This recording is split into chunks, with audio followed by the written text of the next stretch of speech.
Saudara, salah seorang wali songo yaitu Sunan Bonang mengajarkan kita harus berpuasa sungguh-sungguh agar setelah berpuasa nanti bisa menikmati kupat.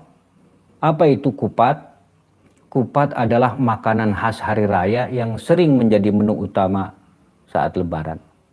Bentuknya nasi putih yang dimasak di dalam janur, yaitu kelapa muda yang masih muda dan putih indah kekuning-kuningan. Kupat yang dibungkus dengan janur ini melambangkan Jatinung Nur, yakni hati yang putih bersih karena telah beribadah puasa dengan keikhlasan dan kesungguhan selama bulan suci Ramadan.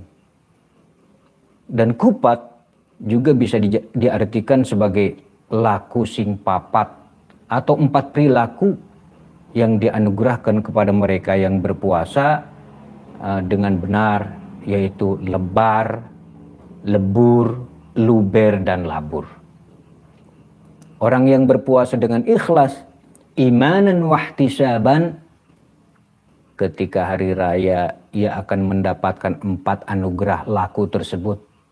Lebar berarti selesai kewajibannya untuk berpuasa dengan melegakan. Lebur berarti terhapus semua dosa-dosa yang dilakukannya di masa lalu. Luber berarti melimpah ruah pahala amal-amalnya. Dan labur berarti bersih dirinya dan cerah bercahaya wajahnya.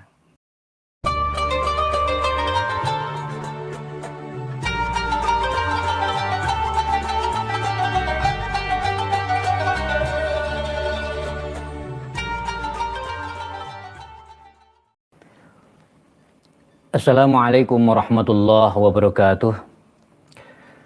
Saudara-saudara, para mustami'in, mustami'at, para musyahidin, musyahidat, radhiya ankum wa barakalakum.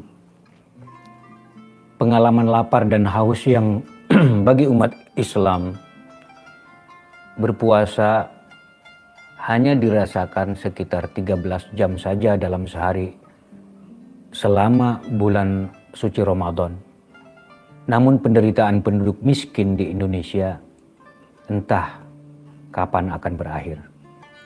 Karena itu puasa seharusnya menumbuhkan dan memantapkan rasa solidaritas kita kepada kaum papa yang mengalami kelaparan hampir setiap hari di sepanjang tahun. Bagi umat Islam, tentu saja perintah puasa tercantum dalam Al-Quran surah Al-Baqarah ayat 183. A'udzubillahi minasyaitonirrajim. Ya ayyuhalladzina amanu kutiba alaikumusiyam kama kutiba alal ladzina min qablikum la'allakum tattaqun. Hai orang-orang yang beriman, diwajibkan atas kalian berpuasa sebagaimana diwajibkan juga atas orang-orang sebelum kamu agar kamu bertakwa. Pertanyaannya adalah, apa itu takwa sebagai tujuan berpuasa? Menurut Profesor Mudrajat Kuncoro, Guru Besar Ilmu Ekonomi Fakultas Ekonomi dan Bisnis Universitas Gadjah Mada, barangkali beliau menukil dari sebuah kitab, hakikat takwa adalah kepekaan batin, kelembutan perasaan, rasa takut terus-menerus, selalu waspada, serta berhati-hati jangan sampai kena duri jalanan. Jalan kehidupan memang selalu ditaburi duri-duri godaan dan syahwat, kerakusan dan angan-angan, kekhawatiran dan keraguan, harapan semu atas segala sesuatu yang tidak bisa diharapkan. Banyak ayat di dalam Al-Quran menunjukkan bagaimana dampak kekayaan yang substansial terhadap perilaku manusia. Bukti-bukti bisa kita lihat menunjukkan bahwa manusia biasanya cenderung melampaui batas bila merasa lebih kaya dan serba cukup. Dalam surah Ali Imran ayat 14 misalnya, Allah Subhanahu wa taala berfirman, Zuyyina lin-nasi hubbus syahawati minan nisa'i wal banin wal qanatiril muqantarah wal dhahab wal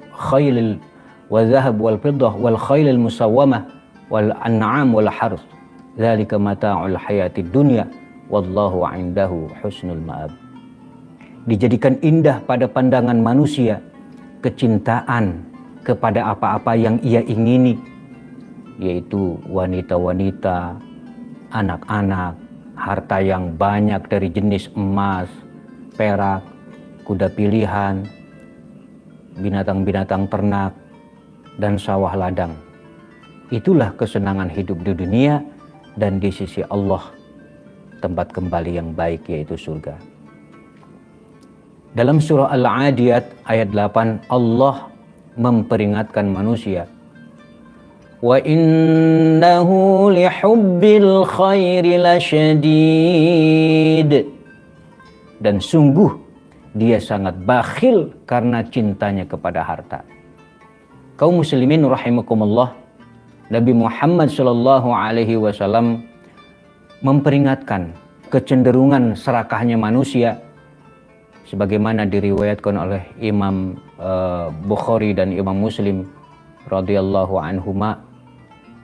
Kata beliau, andai kata seorang manusia memiliki harta benda sebanyak 1 lembah, tentu ia akan berusaha memiliki 2 lembah. Dan andai kata ia telah memiliki 2 lembah, tentu ia akan berusaha untuk memiliki 3 lembah. Memang tidak ada yang dapat memenuhi kehendak manusia melainkan tanah. Saudara-saudara, manusia dilukiskan dalam ayat dan hadis tadi mempunyai kecintaan yang amat kuat terhadap kekayaan, rakus dan serakah, dan baru berhenti bila sudah berkalang tanah alias dimakamkan.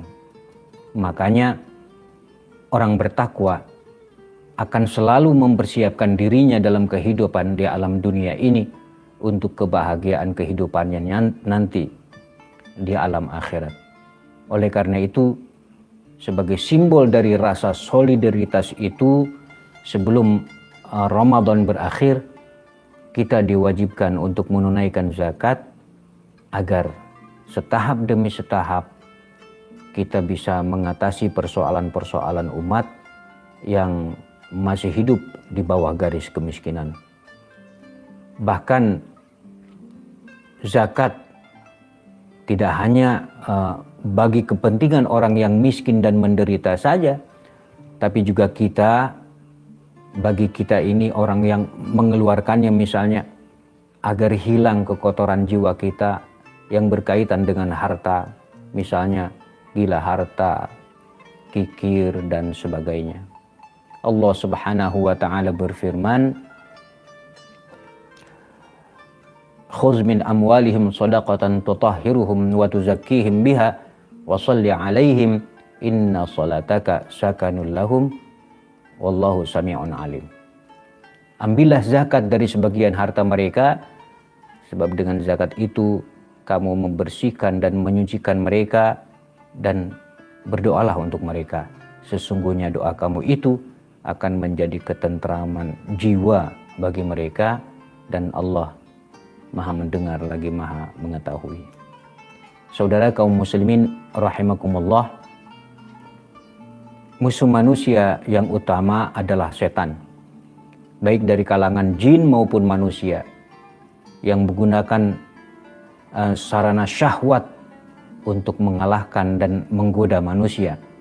Namun jika syahwat ini dipersempit dengan berpuasa, maka jalan ke sana juga akan menjadi sempit bagi setan. Ada banyak riwayat yang menjelaskan bahwa setan akan terbelenggu di dalam bulan suci Ramadan sehingga menjadi sempit bagi dia ruang geraknya untuk menggoda manusia, disebabkan karena manusia sedang berpuasa. Inilah keistimewaan puasa yang memiliki potensi mengalahkan musuh manusia. Saudara, salah seorang wali songo yaitu Sunan Bonang mengajarkan kita harus berpuasa sungguh-sungguh agar setelah berpuasa nanti bisa menikmati kupat. Apa itu kupat? Kupat adalah makanan khas hari raya yang sering menjadi menu utama saat lebaran. Bentuknya nasi putih yang dimasak di dalam janur, yaitu kelapa muda yang masih muda dan putih indah kekuning-kuningan. Kupat yang dibungkus dengan janur ini melambangkan Jatinung Nur, yakni hati yang putih bersih karena telah beribadah puasa dengan keikhlasan dan kesungguhan selama bulan suci Ramadan. Dan kupat juga bisa diartikan sebagai laku sing papat atau 4 perilaku yang dianugerahkan kepada mereka yang berpuasa dengan benar, yaitu lebar, lebur, luber, dan labur. Orang yang berpuasa dengan ikhlas, imanan wahtisaban, ketika hari raya ia akan mendapatkan 4 anugerah laku tersebut. Lebar berarti selesai kewajibannya untuk berpuasa dengan melegakan. Lebur berarti terhapus semua dosa-dosa yang dilakukannya di masa lalu. Luber berarti melimpah ruah pahala amal-amalnya. Dan labur berarti bersih dirinya dan cerah bercahaya wajahnya. Semoga dengan puasa kita menjadi golongan orang-orang yang bertakwa dan memperoleh Jatining Nur. Amin ya Allahu ya Rabbal Alamin. Itulah antara lain hikmah puasa yang bisa saya sampaikan. Jika uraian dalam channel dakwah ini bermanfaat, semoga Anda semuanya turut mendukung, membagikan, like, subscribe, dan bisa menekan tanda lonceng agar ada notifikasi jika ada konten terbaru. Terima kasih, mohon maaf atas segala kekurangan dan kehilafan. Wabillahi taufiq wal hidayah. Wassalamualaikum warahmatullahi wabarakatuh.